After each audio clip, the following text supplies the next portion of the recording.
কোনো সংস্থা, প্রতিষ্ঠান কিংবা রাজনৈতিক দল পরিচালনার এক অবিচ্ছেদ্য অঙ্গ জনসংযোগ বা পাবলিক রিলেশন, যার কাজ তার ক্লায়েন্টের ভাবমূর্তি বজায় রাখা এবং জনগণের সাথে সুসম্পর্ক তৈরি করা। ক্লায়েন্ট বলতে যে অর্গানাইজেশন, কোম্পানি, পলিটিক্যাল পার্টি বা সেলিব্রিটির হয়ে জনসংযোগ করা হচ্ছে। জনসংযোগের মূল মন্ত্র কোনো কিছু গোপন না করে সত্যটা জনগণের সামনে আনা, যাতে ওই ব্যক্তিবিশেষ, অর্গানাইজেশন বা কোম্পানির পণ্য সম্পর্কে মানুষের মনে স্বচ্ছ ধারণা থাকে। জনসংযোগের মূল কাজ ক্লায়েন্টের মর্যাদা রক্ষা করা। সে জনপ্রিয় ব্যক্তি বা সেলিব্রিটিই হন অথবা শিল্প সংস্থাই হোক, সকলেই চান জনগণের সামনে ঝাঁ চকচকে রূপে প্রকাশ পেতে। জনসংযোগের মূল কাজ তাই ব্র্যান্ড ইমেজ বা ব্র্যান্ড আইডেন্টিটি তৈরি করা, ক্লায়েন্টের পণ্য ও পরিষেবা সম্পর্কে প্রচার করা এবং অবশ্যই পণ্য ও পরিষেবাকে প্রচারের আলো এনে বিক্রি বাড়ানো। তাই বিনিয়োগকারী প্রতিষ্ঠান, কাঁচামাল সরবরাহকারী, শেয়ার হোল্ডার এবং কর্মীদের সাথে সুসম্পর্ক বজায় রেখে চলতে হয় জনসংযোগ কর্মীদের। কারণ এই সমস্ত ইন্টারনাল পাবলিকরা কোম্পানির অ্যাসেট, তাই কোম্পানির পণ্য ও পরিষেবা সম্পর্কে স্পষ্ট ধারণা এদের থাকতে হবে। আর এই গুরুত্বপূর্ণ কাজটি কোম্পানি কর্তৃপক্ষের তরফ থেকে করেন কোম্পানির নিয়োগ করা পাবলিক রিলেশন অফিসার। কোম্পানির চাহিদা রক্ষার সাথে সাথে এই সমস্ত ইন্টারনাল পাবলিকদের ভালো মন্দের দিকটিও মাথায় রাখতে হয় জনসংযোগ কর্মীদের। কোম্পানির স্ট্রেংথ, উইকনেস, প্রফিট লস সমস্ত বিষয় কর্তৃপক্ষের অভ্যন্তরীণ জনতাকে অবগত করানো জনসংযোগের একটা কাজ, যাতে কোনো রকম ভুল বোঝাবুঝির সৃষ্টি না হয়।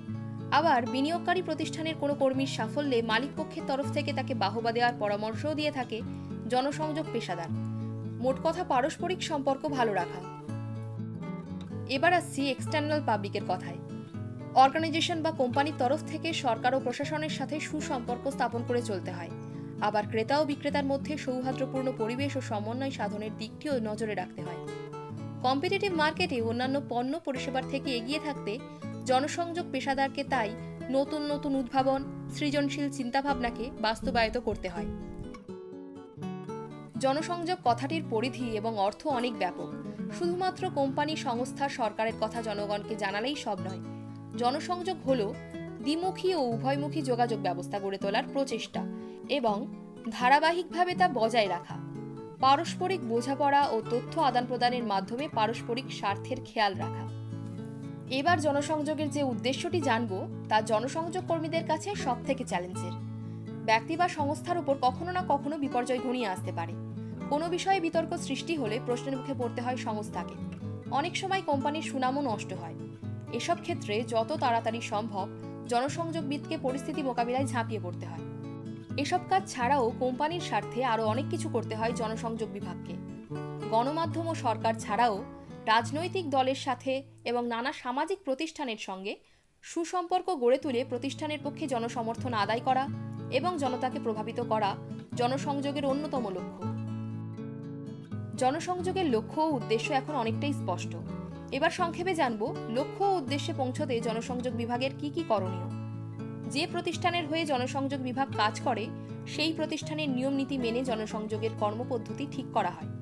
বৃহত্তর সমাজের সাথে সংস্থার জনসংযোগ কিভাবে হবে সেই বিষয়ে সংস্থার পরিচালক এবং কর্তা ব্যক্তিদের পরামর্শ দিয়ে থাকে জনসংযোগ অফিসার। যে কোনো শিল্প, সংস্থা, উৎপাদন বিজ্ঞাপন ছাড়া লক্ষ্যে পৌঁছতে পারে না। তবে কার্যকরী মাধ্যম হওয়ার সাথে সাথে বিজ্ঞাপন বিপুল ব্যয় সাপেক্ষ। আবার সব মিডিয়ায় যে সব রকম অ্যাডভার্টাইজমেন্ট সাফল্য পাবে এমনটা নাও হতে পারে। কখনো কখনো জাতীয় গণমাধ্যমের বিজ্ঞাপনের থেকে হ্যান্ডবিল, হোর্ডিং কিংবা ছোট আঞ্চলিক পত্রিকার বিজ্ঞাপন বেশি কার্যকরী হতে পারে। তাই কোম্পানি যাতে সাফল্য পায় তার জন্য কোম্পানিকে সঠিক পরামর্শ দিয়ে থাকে জনসংযোগ টিম। আবার শুধুমাত্র বিজ্ঞাপন দিলেই সব হয় না, কারণ নতুন কোনো প্রোডাক্ট বা সার্ভিসের সম্বন্ধে তথ্য জানানোর ক্ষেত্রে বিজ্ঞাপনের ক্ষমতা সীমিত। জনসংযোগ টিম তাই আগে থেকে প্রেস কনফারেন্স করে বিষয়টি মিডিয়াকে জানিয়ে দেয়। তাতে বিজ্ঞাপনের সাফল্য পাওয়ার সম্ভাবনা থাকে অনেক বেশি। কোনো প্রতিষ্ঠানের শাখা খোলা, বিভিন্ন জাতীয় ব্যাংকের নতুন প্রকল্প বা সরকারি উদ্যোগ জানাতে জনসংযোগ আধিকারিক মিডিয়া হাউসে প্রেস রিলিজ পাঠিয়ে থাকেন। ইন্টারনাল পাবলিক বা প্রতিষ্ঠানের কর্মীদের মধ্যে সেতুবন্ধন করতে পিআর টিম হাউস জার্নাল বা হাউস ম্যাগাজিন পাবলিশ করে থাকে।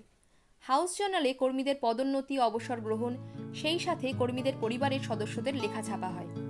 প্রতিযোগিতামূলক পরীক্ষায় কোনো কর্মীর সন্তান সাফল্য পেলে তাও প্রকাশ করা হয় হাউস জার্নালে। আবার প্রতিষ্ঠানের বাণিজ্য বাজার বৃদ্ধি এবং অন্যান্য লেখা প্রকাশিত হয়।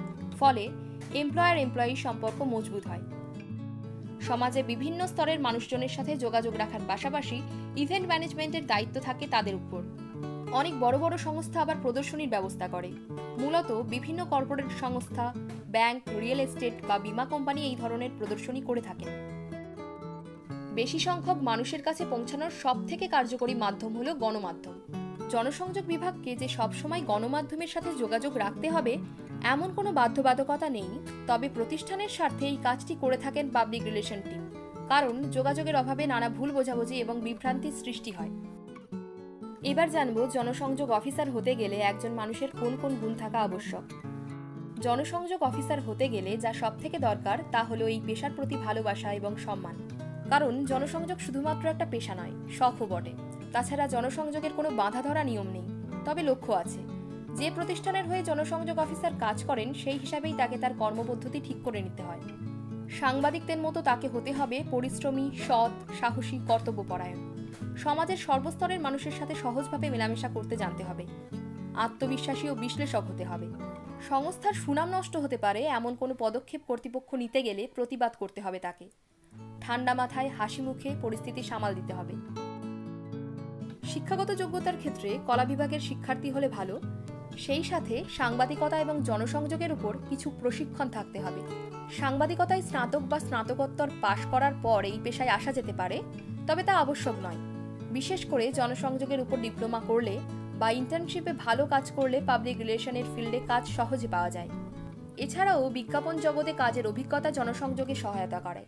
তাছাড়া মনস্তত্ত্ব, সমাজবিদ্যা, অর্থনীতি, শিল্প, বাণিজ্যিক অর্থবিদ্যা পরিচালনার সাধারণ নীতি সম্পর্কে ওয়াকিবহাল হতে হবে।